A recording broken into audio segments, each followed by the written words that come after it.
आप सभी को मेरी राम राम, जय श्री श्याम। आज हम श्रीमद् भगवत गीता का दूसरा अध्याय करेंगे।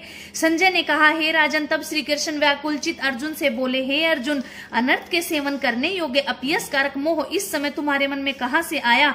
तुम कायर मत बनो, यह तुम्हें शोक नहीं देता। तुम हृदय की दुर्बलता को त्याग कर युद्ध के निमित्त खड़े हो जाओ। अर्जुन ने कहा, हे मधुसूदन, मैं रण में पूज्य भीष्म और द्रोणाचार्य के ऊपर बाण प्रहार कर कैसे युद्ध करूं? गुरुजों को मारकर उनके रक्त से सने भोगों को कैसे भोगूंगा? हम नहीं जानते कि संग्राम में हम दोनों में से कौन जीतेगा। यदि हम यह जान भी लें तो भी जिनको मार करके हम जीवित रहना नहीं चाहते, वही धृतराष्ट्र के पुत्र हमारे सामने प्रस्तुत हैं। मैं आपसे पूछता हूँ, जिससे निश्चय करके मेरा भला हो वह मुझे समझा कर कहिए, क्योंकि मैं आपका शिष्य हूँ। मुझे शिक्षा दीजिए। मुझे पृथ्वी का निष्कंटक राज्य मिल जाए और देवताओं का भी आधिपत्य मिल जाए तो भी ऐसा कोई उपाय नहीं दिखता कि जो मेरी इंद्रियों के शोक को दूर कर सके। हे गोविंद, मैं युद्ध नहीं करूंगा। यह कहकर अर्जुन चुप हो गए। संजय बोले, हे राजन, दोनों सेनाओं के मध्य में खिन्न होकर बैठे अर्जुन ने श्री कृष्ण से ये वचन कहे, हे अर्जुन, जिसके लिए शोक नहीं करना चाहिए तुम उसके लिए शोक कर रहे हो, परंतु पंडित लोग न मरों का शोक करते हैं न जीवितों का। यह बात असंभव है कि मैं पहले न था, तुम न थे और ये राजा भी न थे, इसके बाद नहीं रहेंगे। जैसे देहधारियों की इस देह की धड़कपन, जवानी, बुढ़ापा ये अवस्थाएं होती हैं, वैसे ही मृत्यु के बाद दूसरी देह भी होती है। इसलिए पंडित लोग मोक्ष को प्राप्त नहीं होते। हे नरश्रेष्ठ, सुख दुख को समान मानने वाले, जिस वीर पुरुष को ये ब्रह्म पदार्थ क्लेश नहीं देते वह मोक्ष पाने का अधिकारी है। असत वस्तु का जो अस्तित्व नहीं है और सम का अभाव नहीं है, इस प्रकार इन दोनों को ही तत्वज्ञानी पुरुषों ने देखा है। जिसमें सारा संसार व्याप्त है उसको अविनाशी जानो, क्योंकि इस नाश रहित आत्मा का विनाश करने में कोई समर्थ नहीं है। अतएव हे अर्जुन, तुम युद्ध करो। जो पुरुष इस आत्मा को मारने वाला तथा जो मरने वाला मानते हैं वे दोनों ही अज्ञानी हैं, क्योंकि यह आत्मा न मरती है न मारती है। आत्मा न कभी जन्मती है और न ही कभी मृत्यु को प्राप्त होती है। जो पुरुष इस आत्मा को नित्य, अविनाशी, निर्विकार और अजन्मा मानता है वह किसको घात कराएगा और किसको मारेगा? जिस प्रकार मनुष्य पुराने वस्त्रों को फेंक कर नए वस्त्र ग्रहण करता है, उसी प्रकार यह आत्मा पुरानी देह को छोड़कर नई देह को धारण करती है। आत्मा को शस्त्र काट नहीं सकते, अग्नि जला नहीं सकती, जल भिगो नहीं सकता, क्योंकि यह अविनाशी, सर्वव्यापी, स्थिर, अचल और सनातन है। यह इंद्रियों से जानी नहीं जा सकती, यह कल्पना से भी परे है। इसलिए ऐसा जानते हुए तुम शोक करना उचित नहीं है। हे महाबाहो, यदि तुम इस आत्मा को नित्य जन्म लेने और नित्य मरने वाली मानते हो तो भी तुमको शोक नहीं करना चाहिए, क्योंकि जो जन्मा है उसकी मृत्यु और जिसकी मृत्यु हुई है उसका जन्म निश्चय है। अतएव जो बात अनिवार्य है उसके लिए सोच करना व्यर्थ है। जन्म लेने से पहले क्या था किसी को मालूम नहीं, फिर मरने के पीछे क्या होगा कोई नहीं जानता। ऐसी दशा में किसी बात की सोच करना तुमको उचित नहीं है। इस कारण सब प्राणियों के विषय में तुमको सोच करना उचित नहीं है। अपने धर्म को भी सोचकर तुमको घबराना उचित नहीं है, क्योंकि क्षत्रिय को धर्म पूर्वक युद्ध से और कुछ भला करने वाला नहीं है। हे पार्थ, बिना इच्छा किए स्वर्ग का द्वार रूप यह युद्ध तुमको स्वतः प्राप्त हुआ। यदि तुम अपने धर्म के अनुसार इस संग्राम को न करोगे तो अपना धर्म और बड़ाई खो दोगे। सब लोग सदा तुम्हारी अपकीर्ति करेंगे और प्रतिष्ठा वाले पुरुषों के लिए अपयश का होना मृत्यु से भी बढ़कर है। हे महारथी, ये समझेंगे कि अर्जुन डरकर संग्राम से हट गया है और अब जो तुम्हारा मान करते हैं ना वे अपयश करने लगेंगे। शत्रु लोग तुम्हारे पराक्रम की निंदा करते हुए अनेक प्रकार के दुर्वचन कहें, इससे बढ़कर दुख तुमको और क्या होगा? यदि तुम युद्ध में नष्ट हो गए तो स्वर्ग का सुख भोगोगे और जीतने पर पृथ्वी तल पर राज्य करोगे। इसलिए युद्ध के निमित्त दृढ़ प्रतिज्ञ होकर खड़े हो जाओ। सुख दुख, लाभ हानि, जय पराजय इनको समान समझकर लड़ने के लिए तैयार हो जाओ।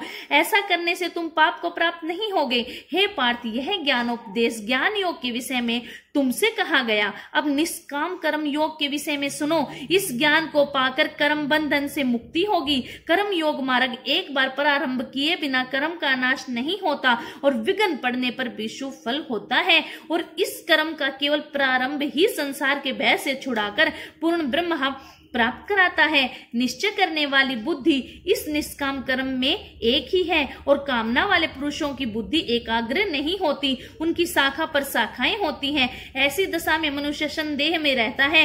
हे अर्जुन, अज्ञानी उस पुष्पिता वाणी को ही स्वर्ग सुख से बढ़कर कुछ नहीं समझते। स्वर्ग सुख को ही जो उत्तम पुरुषार्थ समझते हैं, उनका कामनाओं से चित्त व्याकुल होने के कारण निश्चयात्मक बुद्धि से मोक्ष साधन को नहीं उत्पन्न होती, कारण कि उनका चित्त भोगादि में सदैव निमग्न रहता है। जिन मनुष्यों का चित्त इस प्रकार मोह लिप्त है और जिनकी आसक्ति भोग विलास और ऐश्वर्य में है, ऐसे पुरुषों के अंतकरण में निश्चयात्मक बुद्धि नहीं होती है।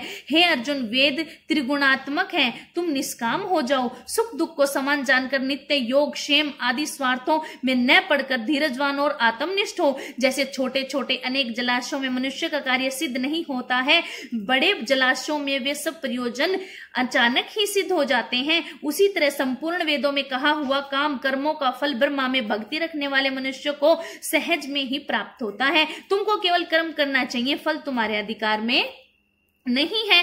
तुम न तो फल की अभिलाषा से काम करो, न निकम्मे ही रहो। फल की आशा त्याग कर कार्य की सफलता को समान मानकर तुम योगस्थ होकर कर्म करो, यही कर्म ज्ञान योग है। इस बुद्धि योग सहित कर्म में अन्य कर्म अत्यंत हीन है, इसलिए तुम बुद्धि योग का आश्रय ग्रहण करो। फल की इच्छा रखने वाले निकृष्ट होते हैं। निष्काम कर्म करने वाला पुरुष ईश्वर कृपा से इसी संसार में अच्छे कर्म तथा बुरे कर्म इन दोनों का ही त्याग कर देता है।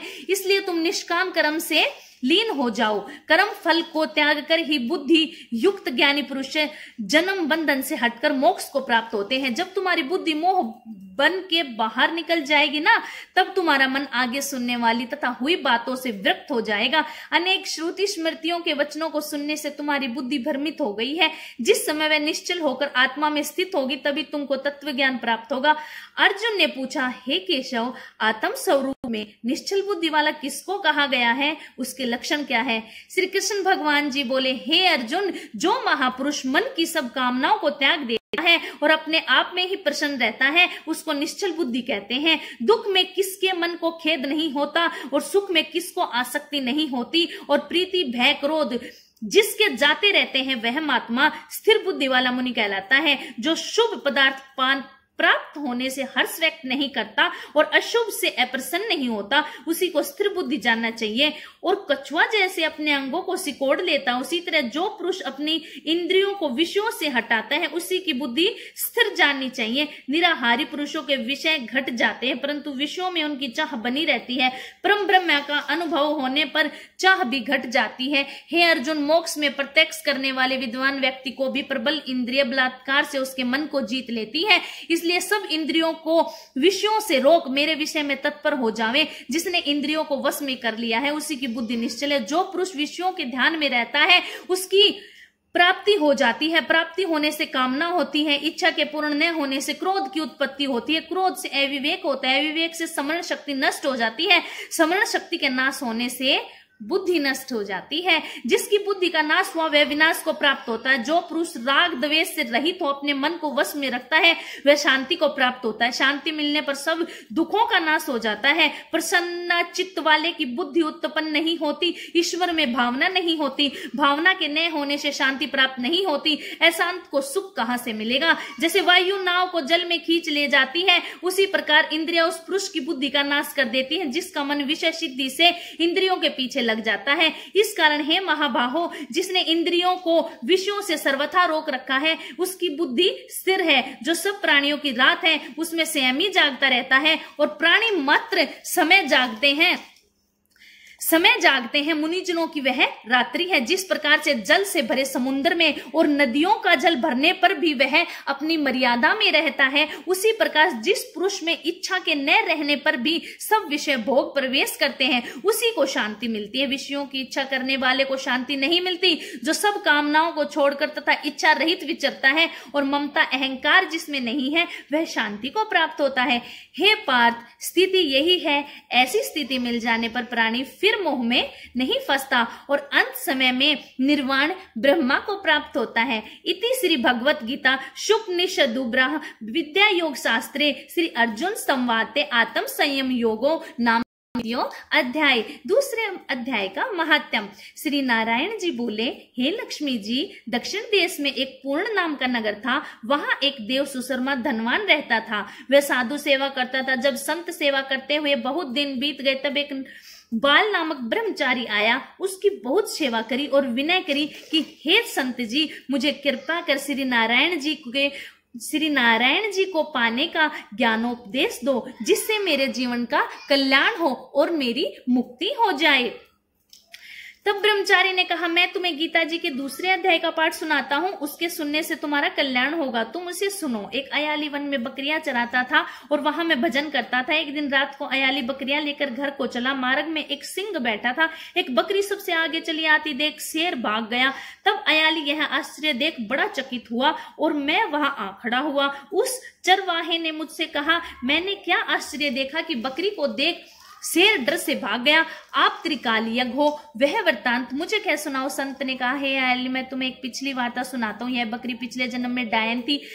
जब इसका पति मर गया था, तब यह बड़ी डायन हो गई थी। जिस सुंदर लड़के को देखे खा लेवे। तथा यह शेर पिछले जन्म में फंदक था। वह पक्षी पकड़ने वन को गया और डायन भी वन में थी। वहां डायन ने उस फंदक को खा लिया।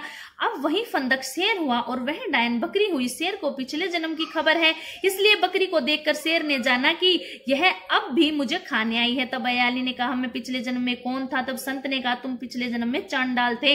अयाली ने कहा, हे ब्रह्मचारी जी, कोई ऐसा उपाय भी है जिससे हम तीनों की इस अधम देह से छूटे। तब संत जी ने कहा, हम तुम तीनों का उद्धार करते हैं। यह कहकर संत जी ने गीता जी के अक्षर सुनाए। तब उसी समय आकाश से विमान आए और उन सभी को विमानों पर चढ़ाकर बैकुंठ लोक को ले गए। अधम देह से छूटकर देव देही पाही बैकुंठ को चले गए। तब श्री नारायण जी ने कहा, हे लक्ष्मी जी, मनुष्य श्री गीता जी के ज्ञान को पढ़े सुने, वह अवश्य मुक्ति को प्राप्त होगा। बोलो श्री गीता माता की।